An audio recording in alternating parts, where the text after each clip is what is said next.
maal gochaa jirti?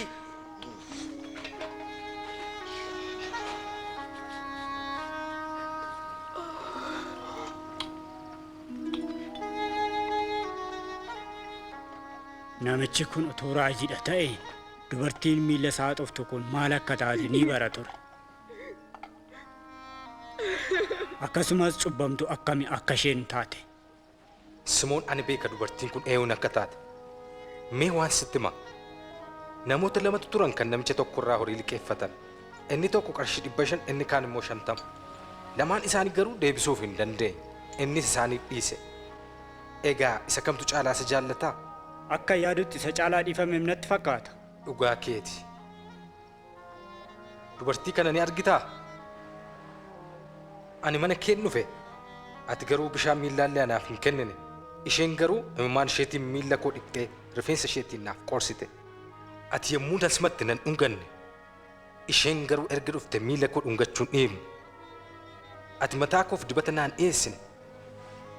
Isheen garuu urgooftuu miila koo dibde. Sittin hima. Jaalalli ishee kun cubbuun ishee inni baay'een akka dhiifamuuf mul'isa.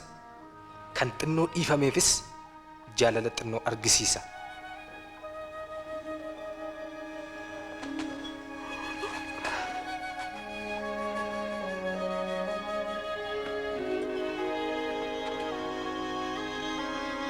Cubbuun keessi dhiifameera.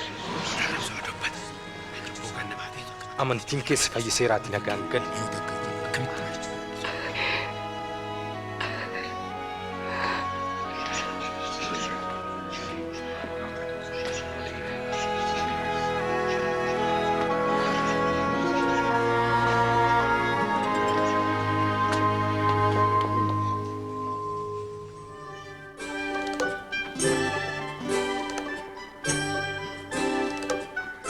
Yesuusis waa'ee mootummaa Waaqayyoo misraachoo himaa deema.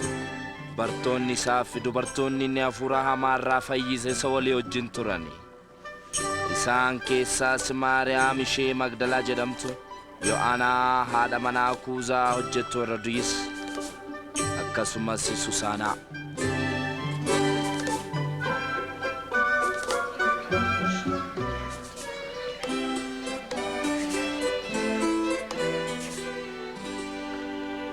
mootummaa Roomaan kan muudame Heroodis bulchaan Galiilaa Yohannis cuuphaa mana hidhaa buuse. Niitii obboleessa isaatii fuudhuu isaatiif waan inni isa ifateef. Egaa akkuma nuyi karranaa hin geenyeen namoonni awwaalaaf deemu. Inni du'es tokkicha ilma haadha hiyyeessaa ture. Yesuus yommuu ishee arge garaan isaa guddaa gadde. Innis reefficha qabee jedhees gurbaanana ka'i. Inni du'ee tures ol jedhee Yesuus mucicha haadha isaaf kenne. Isa gaafadhaa akkas jedhaa. Ati isa Yohannis ni dhufa jedhe sana yookiis nama biraa eeggan?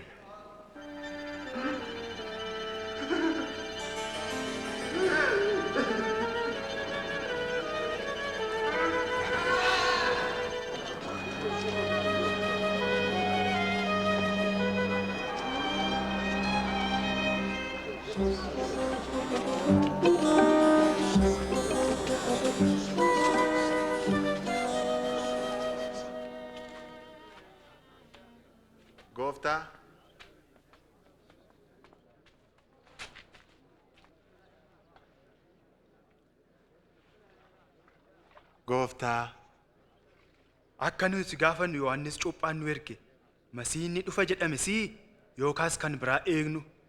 Dhaqa Yohannisitti himaa waan argitaniif dhageessan. Jaamaan ni argaa, naafis ni deema. Ammam haa gammadan warri waa'ee koo hin shakkine.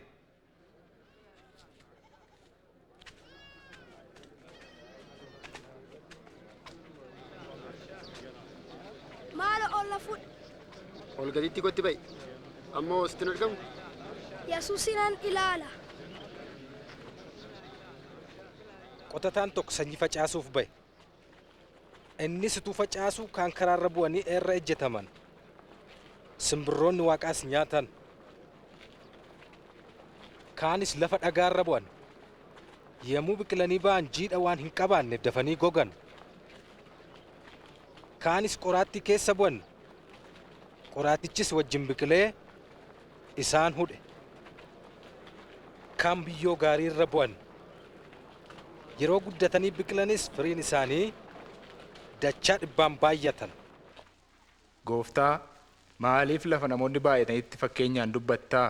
Icciitii mootummaa Waaqayyoo beekuun isiniif kennameera. Warra kaaniif garuu fakkeenyaan hin itti hima. Sababiin isaa isaan ni ilaalu garuu hin argan, ni dhaga'u garuu hin hubatan.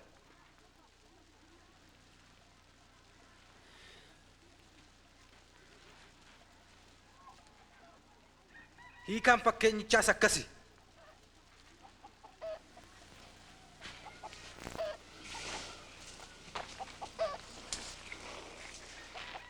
Sanyichi dubbii Waaqayyooti. Sanyiin karaarra bu'e kan hubachiisu warra dhaga'an qofaadha. Garuu seexanni dhufee dubbicha keessaa fudhate akka isaan amananii ittiin hin fayyineef. Sanyiin dhagaarra bu'e kan hubachiisu warra dubbicha gammachuudhaan dhaga'anii fudhatani. Garuu hidda hin qaban. Kan isaan amananis yeroofi. Garuu yemmuu qormaanni dhufu sodaatanii ganu.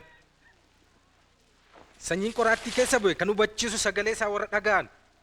Garuu yaaddoon qannoof mi'aan jireenyaa isaanitti marsee isaan fudhe. Utuu ija hin godhatinis hafu. Sanyiin lafa gaarii irra bu'e immoo kan hubachiisu warra dubbicha laphee qulqulluudhaan dhaga'anii fi itti fayyadamanidha. Yoomiyyuu firiin isaanii tolaadha.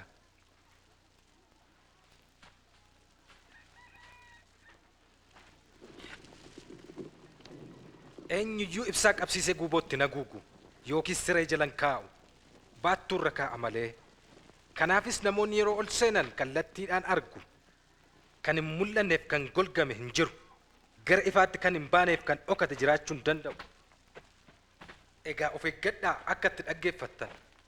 Sababiin isaas kan qabuuf itti dabalama. Kan hin qabne garuu innumtinni qabu iyyuu harkaa fudhatama. Barsiisa, haati kee fi obboloonni kee alaa si eegu, si arguu barbaadu. Haati koo fi abbaan koo sagalee Waaqayyoo dhaga'anii kan ajajamanidha.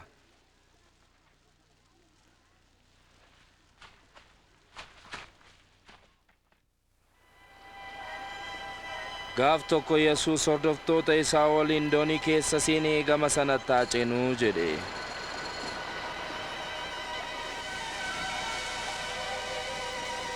Utuu deemaniis inni rafe.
Uffee baraaramuuf jirra.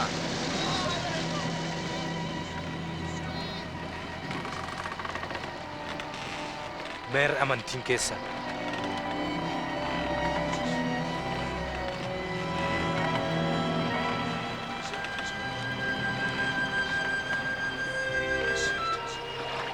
Isaanis achumaan kallattii Galiilaatiin kan jirtu gara biyya Gergeesinoonitti dooniin cehanii.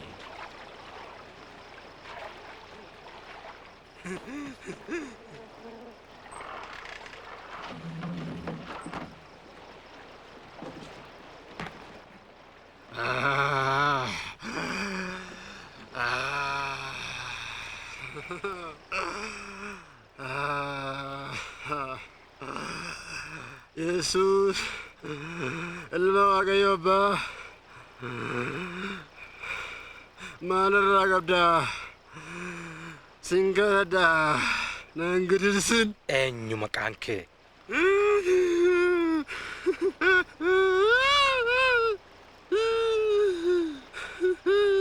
Legion. Yaa gooftaa. Haaloo akka galatti nun